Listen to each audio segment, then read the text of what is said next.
तो दोस्तों आज मैं एक्सप्लेन करूंगा प्राइम वीडियो की एक बेहतरीन हॉरर थ्रिलर फिल्म को जिसका नाम है इनमेट ज़ीरो या फिर patients of a saint. Movie interesting है, देखने में मजा आएगा, एंड वाला ट्विस्ट भी काफी अच्छा है। और रिसेंटली मैंने एक्सप्लेन किया है मरमर फिल्म को, इनकेस आपने नहीं देखी है जाकर देख लीजिए। बहुत ही बढ़िया Tamil found footage horror movie है, जो कि पहली ऐसी तमिल हॉरर फिल्म है जो कि फाउंड फुटेज स्टाइल में बनाई गई है। उसका लिंक आपको नीचे डिस्क्रिप्शन पिन कमेंट में मिल जाएगा। वहां पर हमको मंगई डायन के बारे में बताया गया है जो कि काफी डार्क है, तो जाकर जरूर चेकआउट कीजिए। तो चलिए अब बिना किसी देरी के चलते हैं सीधा वीडियो की तरफ।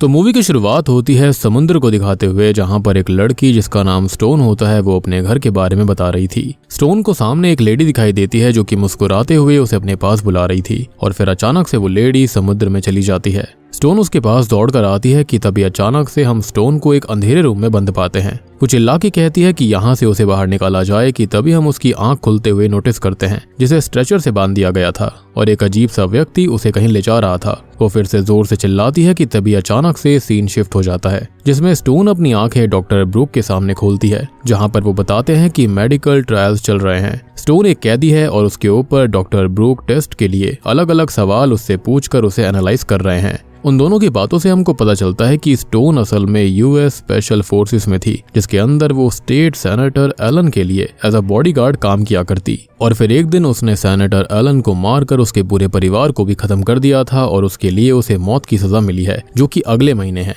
जिसके तहत स्टोन इस वीरान आइलैंड के प्रिजन में है। पर इस बात पर डॉक्टर ब्रूक का कहना है कि वो स्टोन को इससे बचा सकता है, एक नॉर्मल जिंदगी भी दे सकता है अगर वो उस ट्रायल के लिए हाँ कह दे तो। ये ट्रायल्स बड़ी बड़ी बीमारी जैसे कि कैंसर, अल्जाइमर, एड्स को ठीक करने के लिए इस्तेमाल करा जा सकता है। और इस पूरी बातों के अंदर हम ये भी देखते हैं कि टेबल की लाइट्स बार बार फ्लिकर कर रही थी, मगर स्टोन उसके प्रपोजल के लिए मना करते हुए कहती है कि ब्रूक भी उसी तरह यहाँ पर फंसा हुआ है और इस ट्रायल से कोई भी फायदा नहीं होगा। अब ये किस चीज के ट्रायल की बात कर रहे हैं इसके बारे में अभी हमें नहीं पता। अब तभी स्टोन के अंदर बॉडीगार्ड वाले इंस्टिंक्ट जो होते हैं वो ट्रिगर करते हैं। वो कहती है कि ट्रायल के नाम पर कुछ और ही किया जा रहा है, नहीं तो ये जेल इतने दूर आइलैंड पे नहीं होती। इतना कहकर वो अपनी चेयर से उठती है कि तभी एक रेवन बर्ड उनके कमरे की कांच तोड़कर अंदर आ जाती है। Damn, this raven bird again. Anyways अब स्टोन उसको देख ही रही थी कि बाहर से दो पुलिस वाले लेनन और वुडहाउस आकर रेवन बर्ड को डस्टबिन में डालते हैं और स्टोन को अपने सेल में वापस ले जाया जाता है। खैर अगले सीन में हम इस जगह के बारे में जानते हैं कि ये सेंट लेनर्ड्स आइलैंड है जो कि 1209 kilometre south east of Ireland में है। यहाँ की आबादी सिर्फ 1100 की है और ये international detention and medical facility है, मतलब कि ये जगह सच में खतरनाक थी। खैर मूवी आगे बढ़ती है और हम उन दोनों पुलिस ऑफिसर्स मिस्टर लेनन और वुडहाउस को स्टोन को उसके सेल के पास ले जाते हुए देखते हैं, जिसके अंदर जो वुडहाउस होता है उसकी स्टोन पे गंदी नजर थी, या फिर ये कह लो कि सारी लड़कियों पे। खैर अब जाते जाते हम रास्ते में एक प्रीस्ट को बुचर नाम के कैदी के साथ प्रेयर करते हुए देखते हैं, और यहाँ पर सारे के सारे जो कैदी हैं वो अपने हाथ में प्लेट्स को पीट रहे थे जैसे कि वो खाना मांगने की कोशिश कर रहे हों। अब स्टोन को उसके सेल में बंद कर दिया जाता है, जहाँ पर स्टोन के साथ एक और प्रिजनर होती है जिसका नाम कॉनवे था, लेकिन यहाँ पर उसे सभी ब्लॉन्ड बुलाया करते। लेकिन उसकी बातों से हम समझ सकते हैं कि ब्लॉन्ड को स्टोन का यहाँ पर आना पसंद नहीं। उनकी बातों के दरमियान हम ये जान पाते हैं कि स्टोन को एक किताब मिली है जिसके अंदर एक छोटी सी बटरफ्लाई थी, और स्टोन उसे धीरे से हाथ में लेकर उसको उड़ाने की कोशिश करती है, जैसे मानो कि वो बटरफ्लाई वो खुद ही हो और वो उसे आजाद करने की कोशिश कर रही थी, जैसे कि वो खुद को भी आजाद करना चाहती हो। और इससे हमें स्टोन के नेचर के बारे में पता चलता है कि वो कितनी ज्यादा हिम्मत वाली है और वो जानबूझकर किसी को हर्ट नहीं करना चाहती, बल्कि अगर कोई मुसीबत में हो तो वो उसके लिए हेल्प भी करना चाहती थी। अब एक बात तो साफ थी कि स्टोन असल में बुरी नहीं है, शायद से उसे बुरा बनाया गया, या फिर मे बी किसी के इन्फ्लुएंस में आकर उसने ऐसा काम कर दिया होगा जिसकी वजह से वो इस जेल के अंदर आ गई। अब ब्लॉन्ड उससे सवाल पूछ ही रही थी कि अचानक से एक ब्लेड से स्टोन को वो मारने के लिए बढ़ती है। अब उन दोनों में थोड़ी बहुत हाथापाई होती है और स्टोन जैसे तैसे एक कंबल से ब्लॉन्ड के सर को पकड़कर चोक करती है, लेकिन इसी बीच उसके खुद के एंकल पर भी चोट आ गई थी। अब इतने में वहां पर वुडहाउस आ जाता है जो कि स्टोन को लेकर वैसे ही गुस्से में था और उसे मारने के लिए वो आगे बढ़ता है, लेकिन लेनन उसे ये कहकर रोक देता है कि पहले ये सब ब्लॉन्ड ने शुरू किया था। और बस लेनन स्टोन को लेकर हॉस्पिटल चला जाता है, जहाँ पर वुडहाउस ब्लॉन्ड को चेक करता है तो वो पूरी तरह से नहीं खत्म हुई थी, उसकी पल्स अभी भी चल रही होती है। जब स्टोन को अब सेल से हॉस्पिटल ले जाया जा रहा था तब भी बाकी कैदी अपनी प्लेट्स को पीटने लगते हैं, जैसे कि इन्हें टाइम से खाना भी नहीं दिया जाता, या फिर यहाँ पर बात कुछ और भी ज्यादा गहरी थी।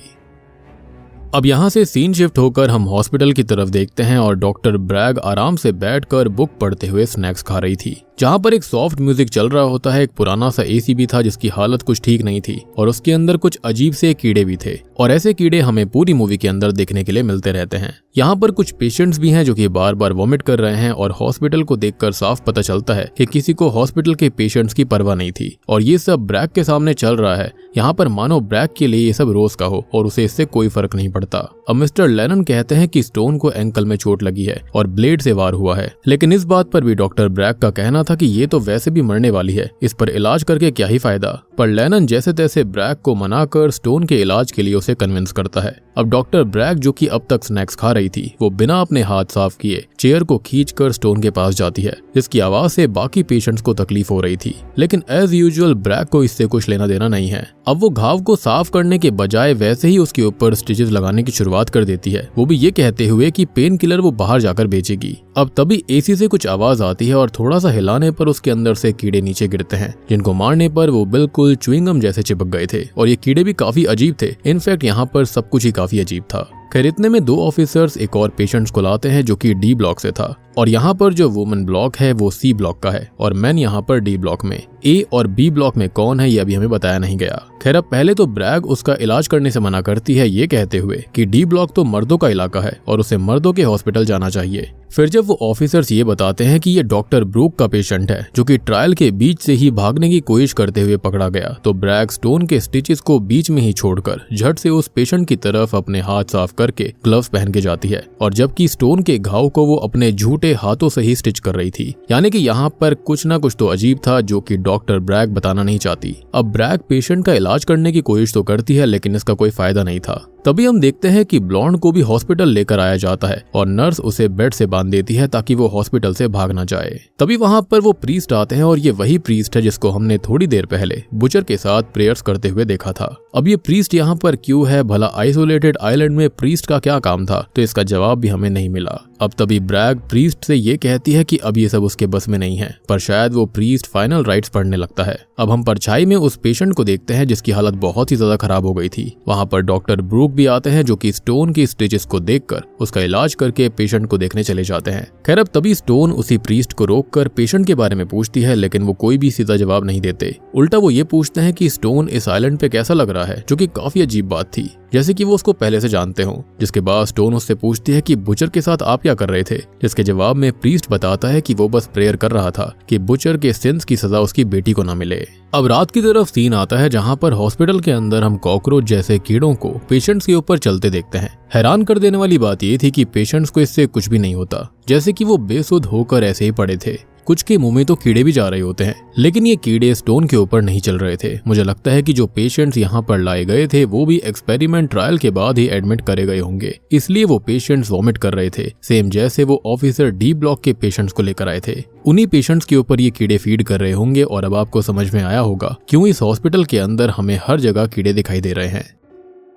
तभी कुछ आवाज से स्टोन की नींद टूटती है। वो देखती है कि डी ब्लॉक का पेशेंट उठकर अजीब सी हरकतें करके एकदम से गिर गया था। डॉक्टर ब्रैग को लगा था कि वो पेशेंट पहले ही खत्म हो चुका है और अब उसकी बॉडी को हटाने के बजाय डॉक्टर ब्रैग और एक नर्स वहां से भाग जाते हैं। ये सब स्टोन देख रही थी और उसे ये बहुत ही अजीब लगता है। इनफैक्ट हमको भी काफी अजीब लग रहा था, पर फिर वो इस पर ध्यान ना देते हुए सो जाती है। थोड़ी देर के बाद में फिर से उसकी नींद टूटती है, वो भी किसी आवाज की वजह से। वो देखती है कि वो जो मरा हुआ पेशेंट था वो असल में ज़ॉम्बी जैसा बन गया है और वो ब्लॉन्ड के ऊपर फीड कर रहा था। ये देखकर तो स्टोन के होश उड़ जाते हैं। वो इतनी डर जाती है, लेकिन फिर पीछे से कुछ आवाज आती है और ये लेनन था। वो स्टोन को बचाने आया था। वो दोनों धीरे से बाहर की तरफ जाते हैं, लेकिन वो पेशेंट यानी कि ज़ॉम्बी को पता चल जाता है और जैसे तैसे करके वो भागते भागते एक रूम में छिप गए थे। तब तक हम देख पाते हैं कि जो बाकी के पेशेंट भी वहां पर थे वो भी धीरे धीरे ज़ॉम्बीज बन रहे हैं। अब स्टोन लेनन से ये पूछते हैं कि बाकी का स्टाफ कहाँ है, जिस पर हमें सीसीटीवी फुटेज के जरिए दिखाया जाता है कि उन ज़ॉम्बीज ने एक एक करके सारे स्टाफ को खत्म कर दिया था और इसी ज़ॉम्बी ब्रेकआउट के चलते डॉक्टर ब्रैग भी खत्म हो गई थी। खैर अब सीन शिफ्ट होता है और हम सेल की तरफ देखते हैं जहां पर सारे ही पुलिस वाले घेरा बनाकर सेल के बीच में खड़े हुए थे और वो लोग सभी कैदियों को बोलते हैं कि एक एक करके अपने सेल में लौट जाएं, लेकिन कोई भी वहां से जाने का नाम नहीं लेता क्योंकि ऑब्वियस सी बात है कि सारे ही सारे भूखे थे और वो कब से अपनी प्लेट से पीट पीट कर कह रहे थे कि उन्हें खाना चाहिए, लेकिन पुलिस वालों को इससे कोई भी फर्क नहीं पड़ता। और तभी उनकी लीडर बुचर वहां पर आती है और कहती है कि यहाँ पर कोई भी नहीं जाएगा क्योंकि सबको ही खाना चाहिए। और वो जानना चाहती है कि नीचे के चेम्बर में हो क्या रहा है, जो कि शायद वही हॉस्पिटल होगा या फिर दूसरे चेम्बर के अंदर भी ज़ॉम्बीज हो सकते हैं। जिस पर ऑब्वियस है वुडहाउस बुचर को मारने की धमकी देकर उसे चुप करने की कोशिश करता है, पर उल्टा बुचर उसे ही चुप कर देती है, ये कहते हुए कि यहाँ पर मेजॉरिटी उनकी है और वुडहाउस को बुचर और बाकी कैदियों की जरूरत पड़ेगी। इतना कहते ही उनके पीछे के चेम्बर से आवाज आने लगती है और सभी का ध्यान वहां पर चला जाता है। खैर तभी हम डॉक्टर ब्रूक को देख पाते हैं जो कि किसी से फोन पर बात करता है। वो कहता है कि वो यहाँ पर और काम नहीं करना चाहता और इस आइलैंड से उसे जल्दी से जल्दी आजाद करा जाए, लेकिन सामने वाली गवर्नर उसे कुछ भी बिना बताए फोन काट देती है, यानी कि इसके अंदर गवर्नमेंट का भी इन्वॉल्वमेंट था। खैर सीन अब स्टोन पर आता है, जहां पर स्टोन और लेनन किसी तरह से बचते हुए सेल तक पहुंच जाते हैं। तभी हॉस्पिटल के सारे ज़ॉम्बी सेल के चेम्बर तक पहुंच गए थे और सारे के सारे पुलिस के ऊपर वो हमला कर देते हैं, जिसमें से सिर्फ वुडहाउस और कुछ पुलिस वाले बच जाते हैं, लेकिन बाकी सारे खत्म हो गए थे। तभी हम देख पाते हैं कि स्टोन और लेनन किसी तरह से बचते हुए सारे के सारे सेल्स को एक एक करके खोल रहे होते हैं। और अब यहाँ पर आपको ये भी लग रहा होगा कि अभी तो कैदी सारे के सारे सेल से बाहर थे और प्लेट को पीट रहे थे, और अब वो सेल के अंदर कैसे आ गए। तो यहाँ पर बुचर इनकी लीडर थी, तो उसका सेल कभी बंद नहीं रहता, वो बाहर घूम सकती है, लेकिन बाकी सारे अपने सेल में ही रहते थे। और लेनन जो होता है वो चाबियां बुचर और स्टोन को भी देता है ताकि बाकी कैदियों को जल्दी से खोला जा सके। और इसी बीच लेनन भी ज़ॉम्बी के साथ फाइट करते हुए घायल हो जाता है। खैर अब यहाँ पर सभी लोग किचन की तरफ जाते हैं, जहाँ पर जाने पर उन्हें कोई भी नहीं दिखाई देता, बल्कि वहाँ पर आधी कटी सब्जियां और गंदे बर्तन रखे हुए थे। किचन की हालत बहुत खराब थी, जिससे पता चलता है कि यहाँ पर भी कुछ ना कुछ तो जरूर हुआ है। खैर अब यहाँ पर ये सब केओस चल ही रहा था कि उसमें से एक कैदी बहुत जोर से चिल्लाती है और वो स्टोन के ऊपर ब्लेम करने लगती है कि तभी पीछे से शेफ आकर उसे अंधेरे में खींच लेता है और हमें बस उसकी चीखें सुनाई देती हैं। बाद में उसकी बॉडी के टुकड़े दिखाई देते हैं, जिससे साफ पता चलता है कि ये शेफ भी ज़ॉम्बी बन गया था। और अब शायद आपको पता लग गया होगा कि क्यों वो सारे कैदी प्लेट्स को पीट रहे थे, लेकिन कोई भी उन्हें खाना सर्व नहीं कर रहा था, क्योंकि ये शेफ और बाकी किचन स्टाफ ऑलरेडी ज़ॉम्बी बन चुका था। यानी कि ये सब काफी वक्त से चल रहा है, लेकिन इसके बारे में किसी को कोई भी खबर नहीं थी, या फिर खबर होते हुए भी किसी ने किसी को बताया ही नहीं। अब ये सभी जैसे तैसे करके उसी गवर्नर के ऑफिस में आते हैं, जिससे थोड़ी देर पहले डॉक्टर ब्रूक बात कर रहा था।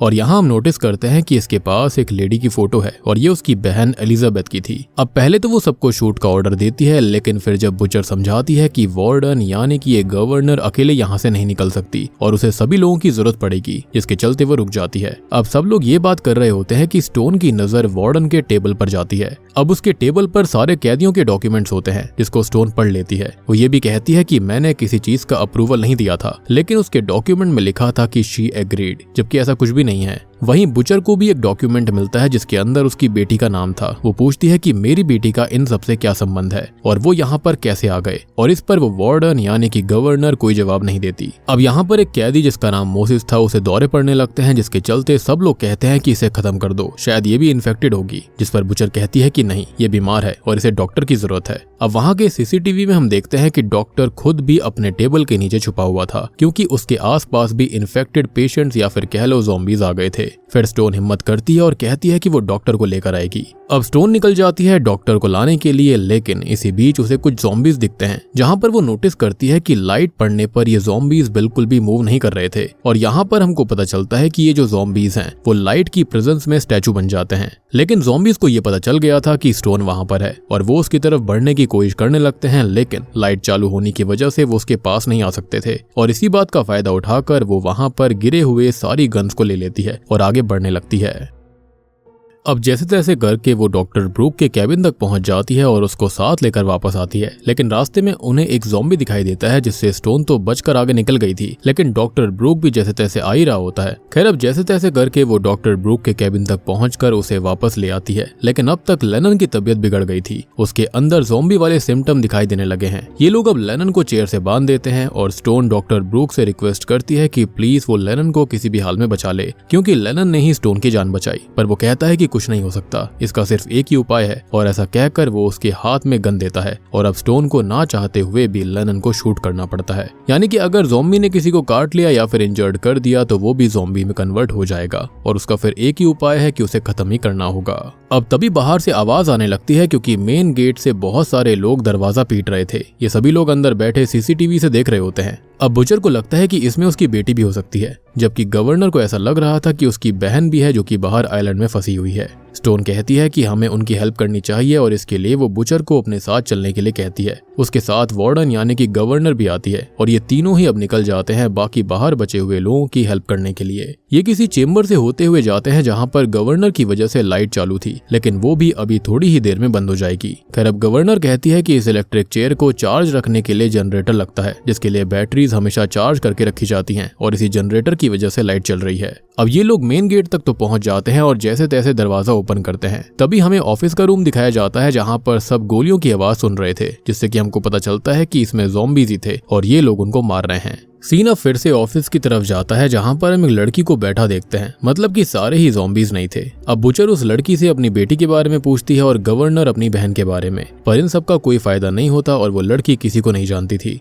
खैर अब रात से सुबह हो गई थी और सभी देखते हैं कि काफी सन्नाटा छा गया है। सभी लोग शांत हो जाते हैं जिस पर उनको लगता है कि शायद से सब कुछ खत्म हो चुका है। सभी लोग बाहर निकलते हैं और अलग अलग चेक करने के लिए जाते हैं। वहाँ पर वो लड़की किसी के कमरे में जाती है और उसे बाइबल मिलती है। वो बाइबल पढ़ने लगती है। वहीं डॉक्टर ब्रूक कुछ पिल्स को खाता है। हम स्टोन को देखते हैं, वो चुपचाप बैठी हुई थी और डॉक्टर ब्रूक उसके पास आते हैं। और दोस्तों अब यहाँ पर खुलते हैं इस मूवी के असली पत्ते। अब डॉक्टर ब्रूक कहता है कि वो भी सेनेटर को जानता था और वो कैसा इंसान है ब्रूक को पता है। वो आगे ये भी कहता है कि उसको अच्छे से पता है कि स्टोन किसी का खून नहीं कर सकती और सबसे बड़ी बात कि उसके खुद के परिवार को यानी कि सेनेटर एलन के परिवार को उसने खुद ही खत्म किया था और ब्रूक ये सच्चाई जानता है। उसका कहना है कि यहाँ पर जितने भी लोग हैं वो हर कोई किसी न किसी तरीके से सेनेटर के परिवार से ही जुड़ा हुआ था। और तभी यहाँ पर स्टोन कहती है कि सेनेटर की जान उसी ने ली है और बस ये कहकर सीन फ्लैशबैक में जाता है। खैर तभी हम एक आदमी को देखते हैं जिसने छाता पकड़ा हुआ था और ये वही आदमी था जिसको स्टोन ने अपने विजन में देखा जब वो स्ट्रेचर पर लेटी हुई थी और उसे कोई आदमी ले जा रहा था, यानी कि ये वही आदमी था, यानी कि एलन सेनेटर।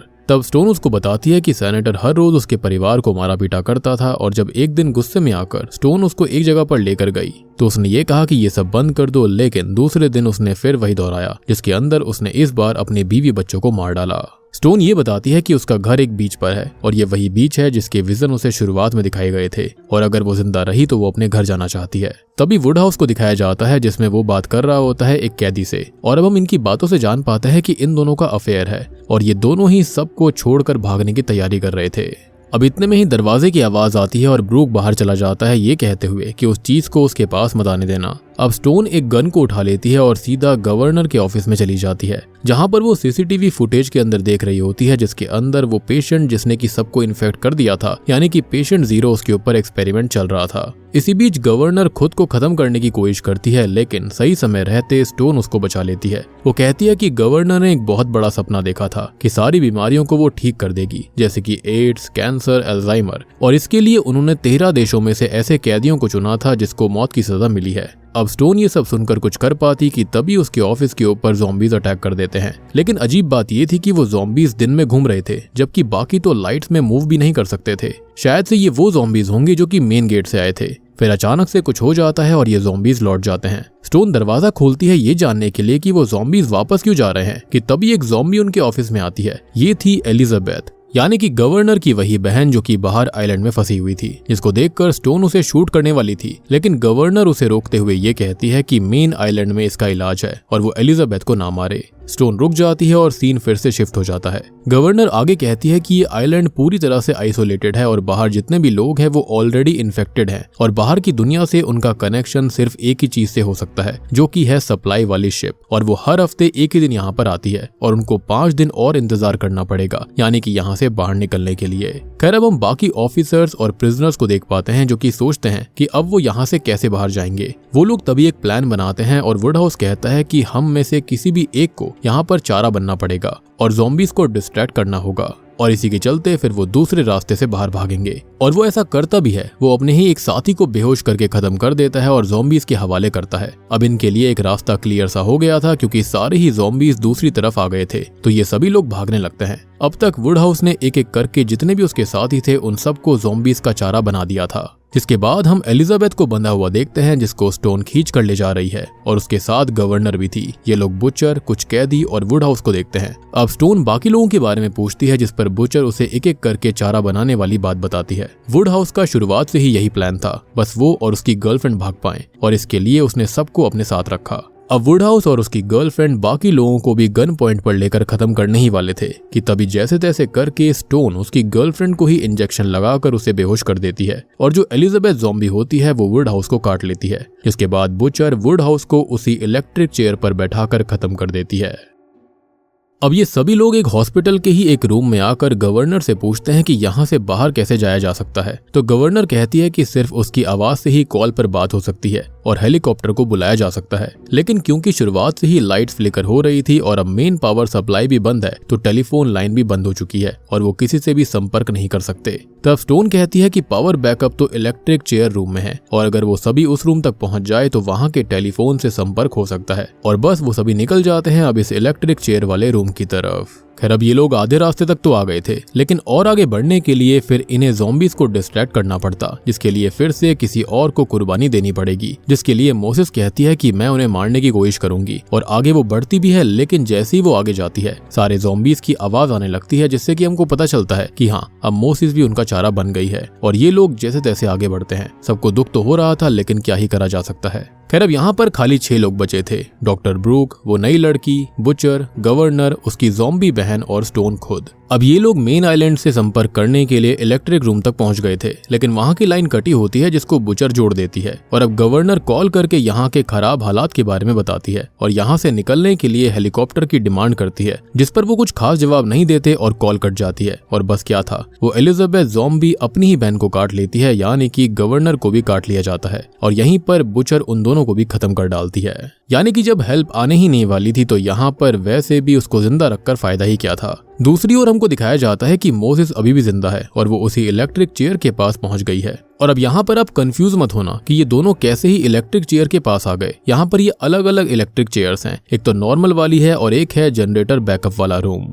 खैर अब तभी हम यहाँ ढेर सारे ज़ॉम्बीज़ को आता देखते हैं और बुचर सबका ध्यान अपनी तरफ खींचकर बाकियों को बाहर भागने के लिए कहती है। तो अब यहाँ पर खाली 3 लोग बचे हुए थे, डॉक्टर ब्रूक, स्टोन और वो नई लड़की। ये तीनों ही अलग अलग भागते हैं एग्जिट को ढूंढने के लिए, जिसके बाद वो लड़की लाइटर की मदद से आगे धीरे धीरे बढ़ती है, पर उसके बाजू में ही सेल होता है जिसमें एक ज़ॉम्बी उसको देख लेती है और वो उसका पैर पकड़ लेते हैं। तो वो लड़की नीचे गिर पड़ती है और कुछ ढूंढती है, लेकिन जैसे तैसे करके वो अपना पैर छुड़ाने की कोशिश करती है कि तभी उसे एक गन मिलती है जिससे कि वो ज़ॉम्बी को शूट कर देती है। वो बहुत ही ज्यादा डरी हुई थी कि तभी भागने की उसे आवाज आती है और वो लड़की उस पर भी गोली चला देती है, लेकिन वो असल में डॉक्टर ब्रूक थे। तो मतलब अब खाली यहाँ पर 2 ही लोग बचे हुए हैं। अब तभी हम देखते हैं कि स्टोन भी एक चेंबर में आ गई थी जहां पर उसके ऊपर ज़ॉम्बी का हमला होता है, लेकिन हम नोटिस करते हैं कि बुचर अभी भी जिंदा थी, जो कि मौके पर आकर ज़ॉम्बी का सर धड़ से अलग कर देती है। अब ये दोनों ही आगे बढ़ती हैं और उसी इलेक्ट्रिक चेयर के पास आ गई थी जहां पर मोसेस थी, लेकिन इस बार मोसेस उस इलेक्ट्रिक चेयर पर बंधी हुई थी। बुचर उसके पास जाती है और उसे खोलने की कोशिश करती है। वहीं स्टोन को एग्जिट का दरवाजा मिल गया था, लेकिन वो बंद होता है। वो उसे खोलने की कोशिश भी करती है और हम देख पाते हैं कि वो लड़की अपने आप को आईने में देखती है और सडनली वो भी ज़ॉम्बी में कन्वर्ट हो गई थी।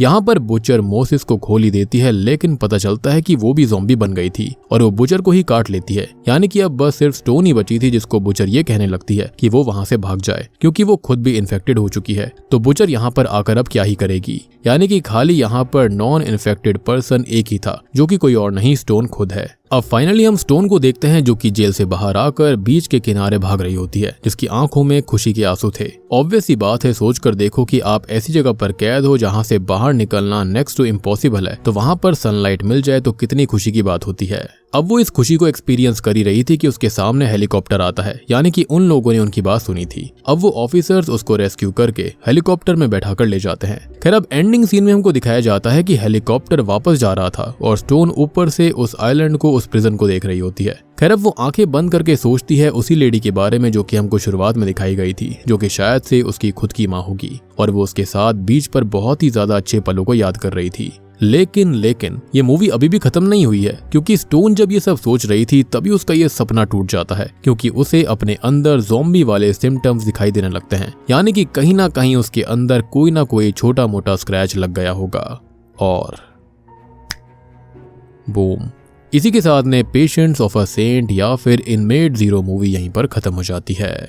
अब देखो प्लॉट काफी सिंपल सा है। ये जो आइलैंड है यहाँ पर काफी सारे कैदियों को रखा जाता है जो कि काफी ज्यादा खतरनाक होते हैं, लेकिन यहाँ पर ऐसे स्पेशल 13 क्रिमिनल्स आए थे जिनको मौत की सजा हुई थी, जिसके अंदर एक स्टोन भी थी। इनके ऊपर कुछ ना कुछ एक्सपेरिमेंट चल रहे थे जिसके चलते ये लोग किसी बीमारी का इलाज ढूंढ रहे थे, लेकिन अल्टीमेटली होता यह है कि एक्सपेरिमेंट गलत चला जाता है, जिसके चलते पेशेंट 0 जो होती है वो यहाँ पर ज़ॉम्बी में कन्वर्ट हो जाती है। और उसके बाद में ऐसा होता है कि वो सबको ही काट कर ज़ॉम्बी में कन्वर्ट कर चुकी थी। और यहाँ पर 2 टाइप के ज़ॉम्बीज थे, एक वो जो कि इस सेल के अंदर थे जहाँ पर लाइट्स काफी कम थी, जिसके चलते वो लाइट्स में रुक जाया करते। एक दूसरे टाइप के ज़ॉम्बीज थे जो कि बाहरी आइलैंड के ऊपर थे, जिनको लाइट से कोई भी परेशानी नहीं थी, जिसके अंदर एलिजाबेथ खुद होती है, यानी कि उस गवर्नर की खुद की बहन। बात रही सेनेटर के बारे में जिसको यहाँ पर स्टोन ने खत्म कर दिया था, तो वो असल में अपने परिवार के ऊपर काफी ज्यादा जुल्म ढाया करता था, जिसके चलते अल्टीमेटली स्टोन ने उसको खत्म कर दिया और उसके चलते ही वो यहाँ पर आई थी। यानी कि उसकी ये मजबूरी रही थी जिसके चलते उसने सेनेटर को खत्म किया था, अदरवाइज वो ऐसी बिल्कुल भी नहीं थी।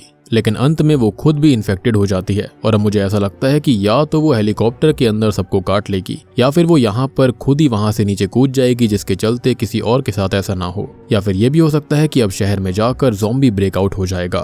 साथ ही साथ यहाँ पर प्रीस्ट वगैरह भी थे, बाइबल वगैरह भी थी, तो हो सकता है कि ये कोई डिमोनिक वायरस भी हो सकता है जिसके चलते यहाँ पर ये ज़ॉम्बीज नहीं बल्कि डीमंस में कन्वर्ट हो रहे थे। जैसे कि मैंने एक मूवी देखी थी, उसके अंदर एक डीमन को कैद करके रखा गया था जिसके अंदर से बहुत सारे ऐसे एक्सपेरिमेंट्स करे गए थे जिसके चलते उसके सीरम को लोगों के अंदर लगाया जा रहा था जो कि खुद भी डीमन में कन्वर्ट होते जा रहे थे। तो हो सकता है कि यहाँ पर ये चीज भी हो रही हो। बाकी उम्मीद करता हूँ कि आपको फिल्म समझ में आ गई होगी, पसंद आई होगी। यहाँ पर बिल्कुल प्लॉट सिंपल सा है, कुछ भी ज्यादा दिमाग लगाने की जरूरत नहीं है। तो उम्मीद करता हूँ वीडियो पसंद आई होगी। पसंद आई है तो वीडियो को लाइक कर दीजिए, चैनल के ऊपर नए हो तो सब्सक्राइब कर लेना, और अगर आपने अभी तक मरमर फिल्म को नहीं देखा है जाकर देख लीजिए। पहली Tamil found footage horror movie है जहाँ पर खतरनाक मंगई विच यानी कि डायन के बारे में बताया गया है। बहुत ही बढ़िया फिल्म है, जाकर देखिए। उसका लिंक आपको नीचे डिस्क्रिप्शन, पिन कॉमेंट दोनों में मिलेगा। तो मैं आप सबको मिलता हूँ अगली वीडियो के साथ में, तब तक के लिए